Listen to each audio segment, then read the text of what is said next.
오늘 하나님께서 우리에게 주시는 말씀은 요한복음 6장 25절에서 35절까지의 말씀입니다. 요한복음 6장 25절에서 35절까지의 말씀, 신약성경 153면쯤에 있습니다. 요한복음 6장 25절에서 35절까지의 말씀, 한 절씩 교독하겠습니다. 바다 건너편에서 만나 랍비여 언제 여기 오셨나이까 하니 예수께서 대답하여 이르시되 내가 진실로 진실로 너희에게 이르노니 너희가 나를 찾는 것은 표적을 본 까닭이 아니요 떡을 먹고 배부른 까닭이로다. 썩을 양식을 위하여 일하지 말고 영생하도록 있는 양식을 위하여 하라. 이 양식은 인자가 너에게 주리니 인자는 아버지 하나님께서 인치신 자니라. 그들이 묻되 우리가 어떻게 하여야 하나님의 일을 하오리까? 예수께서 대답하여 이르시되 하나님께서 보내신 이를 믿는 것이 하나님의 일이니라 하시니 그들이 묻되 그러면 우리가 보고 당신을 믿도록 행하시는 표적이 무엇이니까? 하시는 일이 무엇이니까? 기록된 바 하늘에서 그들에게 떡을 주어 먹게 하였다 함과 같이 우리 조상들은 광야에서 만나를 먹었나이다. 예수께서 이르시되 내가 진실로 진실로 너희에게 이르노니 모세가 너희에게 하늘로부터 떡을 준 것이 아니라 내 아버지께서 너희에게 하늘로부터 참 떡을 주시나니 하나님의 떡은 하늘에서 내려 세상에 생명을 주는 것이니라.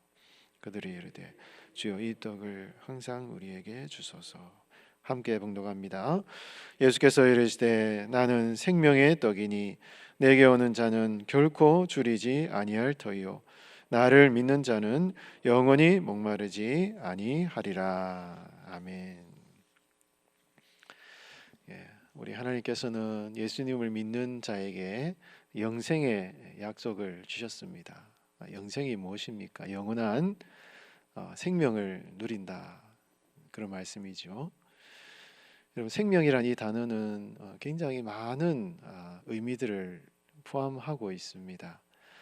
어떤 하나의 개념으로 설명하기 어려운 그런 단어가 이 생명이라는 이 단어인데요. 정의를 내리기는 조금 어려울 수도 있겠지만 생명을 누리는 삶이 어떤 것인가 하는 것은 우리가 어느 정도 신앙생활을 하면은 알 수가 있는 것이죠. 우리가 살아가는 삶의 모습들이 때로는 참 힘든 일이 있고 어려운 일이 있지만 여러 가지 인생의 환경적인 조건에 좌우되는 것이 아니라 하나님과 함께 교제하고 주님이 주신 은혜 안에서 환경과 조건에도 불구하고 늘 주님과 함께 감사하고 또 기쁨을 누리고 늘 이런 주님의 은혜로 감격이 넘치는 그런 삶의 모습, 그런 것이 여러분 생명이 넘치는 그 생명을 누리는 영생의 약속을 저 먼 죽음 이후에 누릴 뿐만 아니라 이 땅에서 그런 삶을 살아가는 것이 바로 이 생명, 영생을 얻은 성도의 삶이다라고 우리가 할 수가 있겠습니다. 비록 우리의 삶이 참 여러 가지 고난과 어려움이 있음에도 불구하고 그 십자가에 달리신 그 예수님의 그 고난을 바라볼 때 내가 당하는 고난이 나 혼자 당하는 것이 아니라 그 고난을 함께 짊어지신 그 예수님의 그 고난을 생각할 때 내가 나 혼자 이 고난을 당하는 것이 아니라 예수님께서 내가 당하는 고난과 같은 어려움도 다 겪어보신 그 예수님의 십자가의 그 고난을 생각할 때마다 참 감사가 넘치고 그래서 그 우리의 고난과 아픔을 아시는 그 예수님을 바라보면서 감사하는 이러한 삶이 생명이 넘치는 삶이라 할 수 있는 것이죠. 그런데 여러분, 우리가 성도가 이 세상을 살아가면서 그런 감사만 있습니까? 그렇지 않죠. 살아가다 보면은 당장 우리의 삶에 필요한 여러 가지 물질적인 필요들, 오늘도 여러분 새벽기도 끝나시고 또 나가시면 열심히 또 세상에서 살아가야 되잖아요. 세상을 살아가면서 여러 가지 다양한 현실에 부딪히다 보면은 부족한 것들, 어려운 것들, 물질적인 필요, 수많은 주변의 사람들의 어떤 인간적인 생각과 욕심들, 이런 것을 만나게 되면 참 주님 안에서 감사, 찬양 이런 것보다는 어려움과 또 세상의 욕망 가운데서 낙심하는 그런 경우가 많다라는 것입니다. 중요한 것은요, 하나님께서도 우리가 그러한 삶의 필요가 반드시 있어야 된다는 것을 예수님도 아셔요. 우리가 이 세상에 살아가면서 물질도 필요하고 또 삶의 필요가 있어야 된다는 것을 우리 예수님도 너무 잘 아십니다. 그런데 우리 예수님의 마음이 무엇입니까? 그렇게 이 세상을 살아가면서 그것만 가지고 살아가면 안 된다는 것이죠. 다 아셔요. 우리가 무엇이 필요한지, 뭐가 부족한지. 직접적으로 경험하는 삶의 필요들이 우리에게 너무 필요하다는 것을, 하늘의 신령한 영적인 사실들에 대해서는 우리가 너무 직접적으로 와닿지 않고, 그런 우리의 삶의 현실들을 예수님도 아십니다. 하나님도 아셔요. 그렇지만 그것에 빠져서 살아가면 그것이 굉장히 이건 여러분 사탄의 전략이거든요. 여러분 예수님께서 광야에서 시험 당하실 때 사단이 뭐라 그럽니까? 돌이 떡덩이가 되게 하라. 여러분 물질만을 가지고 살아가는 삶으로 그렇게 그것만 바라보고 살아가게 만드는 것은 이 사탄의 전략인 것입니다. 예수님의 마음은 이 땅에서 살아가면서도 필요한 것들을 채워주시면서도 동시에 그것만 위해서 살아가서는 안 되고, 그것만을 위해 살아가면 인간의 어떤 존엄성과 생명력이 다 파괴되게 되기 때문에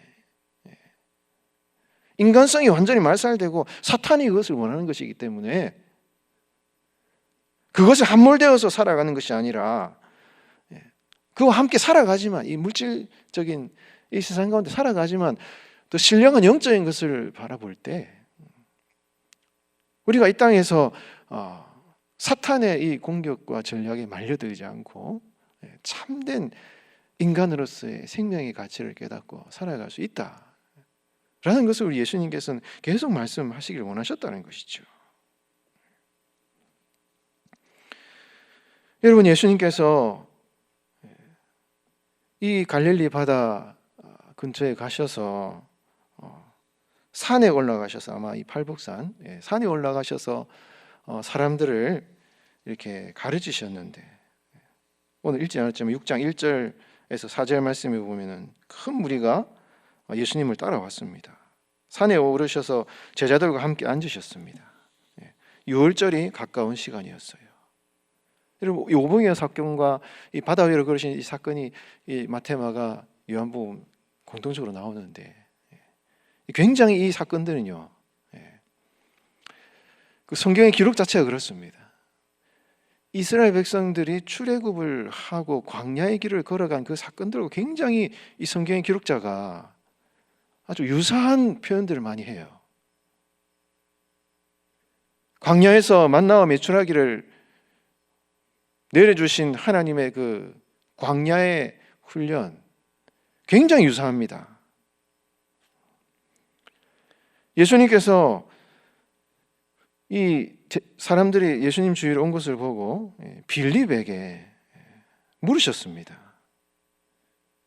이 빌립이나 안드레나 이 다 베세다 고향이, 베드로 베세다거든요. 고향이 이 베세다. 물론 여러분 공간복음이나 약간 그 오병이어의 사건이 일어난 장소에 대해서는 다양한 의견들이 있지만 흔히 베세다라고 얘기를 하는데요. 이 베세다 같은 고향에 갔더니 고향 사람들이 있으니까 예수님의 제자 중에 빌립에게 물으신 것입니다. 빌립에게 물으셨는데 요한복음은 이 빌립을 시험하기 위해서 물으셨다 이런 얘기를 하셔요. 그러니까 이 빌립을 물으신 그 질문 자체가 육신의 양식을 위해서 물으신 것이 아니라 진짜 예수님의 의도는 영의 양식에 대해서 물으신 거예요. 6장 5절 말씀에 보면은 빌립에게 물으셔서 어디에서 떡을 사서 이 사람들을 먹이겠느냐 하시면서 빌립을 시험하셨다 이런 표현이 나와요. 그러니까 빌립에게 빌립아, 이 모여있는 사람들에게 어떻게 양식을 먹일 수 있겠느냐, 이 질문이요 예수님이 굉장히 깊은 질문인 것이에요. 육신의 양식을 채워줄 뿐만 아니라 영의 양식을 어떻게 이 사람들에게 채워줄 수 있겠냐 하고 예수님이 굉장히 의미심장한 질문을 빌립에게 탁 하시니까 빌립이 예수님의 이 어떤 의미심장한 질문을 듣고 그 질문의 의도를 다 알겠습니까? 모르죠. 예수님, 이 많은 사람들 먹이려면 이 불가능합니다. 수학적인 계산을 하는 거예요. 그러니까 옆에 있던 안드레가 여기 지금 보리떡 5개, 물고기 2마리밖에 없어서 이것을 어떻게 다 이 사람들을 다 먹일 수 있겠습니까? 이런 이제 인간적인 생각, 계산들을 이제 하는 것이죠. 그러자 예수님께서 이 빌립과 안드레의 그러한 대답을 들으시고 그 사람들에게 오병이어를 통해서 많은 사람들의 물질적인 필요를 채워주시는 그 예수님의 기적의 사건을 통해서 사람들의 물질적인 필요는 채워졌지만 그 결과가 어떻게 나왔냐 이거예요. 결과가 성경은 그것을 지금 얘기하고 있는 것입니다. 그 사람들이 지금 배고파서 물질적인 필요를 가지고 예수님께 요구를 했는데 예수님이 큰 기적을 일으키셔서 많은 사람들의 육신의 필요를 채워줬지만 그 사람들이 예수님을 지도자로, 임금으로 추대하려고 막 예수님을 옹이하는 것입니다. 정치적인 이 혁명을 일으키려는 의도로 예수님을 임금으로 세우려고 사람들이 막 몰려드는 것입니다. 그 예수님이 이 사람들의 이 임금을 삼으려는 거 아시고 산으로 올라가셨어요. 여러분, 예수님께서 사람들이 이렇게 요구해서 물질적인 필요를 채워줬는데 그 사람들이 어떤 반응을 보일지를 예수님이 모르셨겠습니까? 이 물질적인 필요를 채워주면 이 사람들이 지금 아무 영적 진리를 깨닫지 못한 이 사람들이 어떤 반응을 일으킬 건지 예수님 아셔요. 아직 주님 안에서 거듭난 생명이 아닌 그 사람들이 그들의 요구를 들어줬을 때 정말 어떤 부정적인 반응이 올 것을 아시면서도 예수님께서는 그들의 필요를 채워주시는 그 예수님의 마음, 정말 우리 예수님께서 이 사람들에게 진짜 필요한 것, 정말 이 사람들이 필요한 것은 영의 양식이라는 것을 예수님은 누구보다도 잘 아셨는데, 그러나 그 필요에 갈급한 그 사람들의 요청을 외면할 수 없으신 예수님, 그리고 그 필요를 채워줬을 때 어떤 결과가 올지도 아시면서도 그렇게 나에게 요구를 하니 어쩔 수 없이 그들에게 물질적인 필요를 채워주시는 그 예수님의 마음이 어떻게 했느냐라는 것입니다. 여러분, 이 당시 이 사람들의 기적을 통해서 그들의 육신적인 필요를 채워주신 예수님의 마음은요, 오늘날도 여러분과 저와 우리 성도들을 향한 하나님의 마음인 것입니다. 누구보다도 하나님께서는 여러분들의 삶의 필요를 채워주기를 원하셔요. 우리 자녀들이 궁핍하게, 어렵게, 힘들게 살기를 원치 않으십니다. 그러나 우리 예수님께서는, 우리 하나님께서는 이스라엘 백성들이 광야에서 만나와 메추라기를 주시면서도 사람이 이 땅을 살아가면서 떡으로만 사는 것이 아니라 하나님의 말씀으로 산다라는 것을 가르쳐 주기를 원하시는 거예요. 왜 그렇습니까? 떡으로만 살면 사람은 망하게 되어 있기 때문에, 그게 우리의 인생에 진정한 삶의 의미를 주는 축복이 되는 그런 하나님의 도움이 아니라는 걸 우리 하나님 누구보다 잘 아시기 때문에, 만나와 메추라기를 주시면서도 우리 하나님이 갈등이신 거예요. 하나님이 갈등이셔요. 하나님이 갈등하십니다. 그렇기 때문에 여러분, 우리가 그 하나님의 마음, 그리고 이 모든 인간의 어떤 죄악된 상황들, 이런 것을 알고 우리가 우리의 삶에, 우리 인간에게 진정으로 의미 있는 것이 무엇인지를 알고, 때로는 우리가 이 물질적인 필요들에 대해서 간구하고 기도하고 필요해요. 그것이 전혀 필요 없다는 말이 아닙니다. 그러나 거기에 빠져서, 사탄의 전략에 우리가 빠져서 사는 것이 아니라 참 의미 있는 인생, 그 생명 되신 하나님의 그 은혜를 사모하여 썩는 양식을 위하여 사는 것이 아니라 영원한 생명의 양식, 우리 예수님께서 하나님께 진정으로 주시길 원하는 것, 그것이 진정으로 우리 성도의 삶에 의미 있는, 정말 유익이 되고 축복이 되는 그 하나님의 신령한 양식을 우리가 더 사모하는 그 마음으로 우리가 살아갈 때, 여러분, 이 땅에서 우리가 생명이 넘치는 그런 삶을 살아갈 수 있다는 것입니다.